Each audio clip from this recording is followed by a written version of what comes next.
Welcome. In this video, I'll show you how to fix generative fill if it's not working or if it's not showing in your Adobe Photoshop. All right, if you find this video helpful, please leave a like and subscribe to the channel for more such tutorials. So first up, there's a few things that you need to check before we continue. Okay, make sure that your Adobe Creative Cloud is up to date.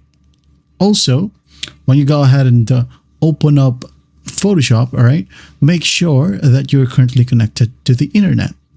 All right, as generative fill won't work, or it doesn't work if you are not connected to the internet. Okay, now once all of that are checked, okay, and you're still having the problem, don't worry, I have it fixed for you.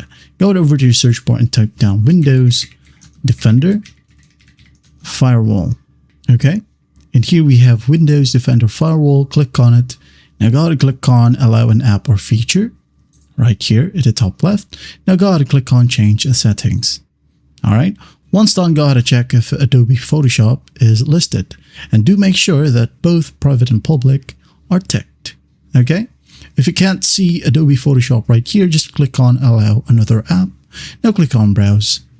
And normally it will be saved under Local Disk C or your OS drive and Program Files, Adobe Photoshop. I'm going to show you Local Disk C, Program Files, Adobe Photoshop. Now go ahead and find Photoshop. Click on it, hit on Open, and just click on Add. All right, I'm not going to do it again. As you can see, it got an error because I already added it. Now just click on Add, and once done, it will be added right here. And again, make sure private and public are both ticked. And once that's done, just hit on OK. Close this one. Now go ahead and restart your computer. And after that, you should be good to go. That is it. Well, I hope this video helps, and I'll see you in the next one.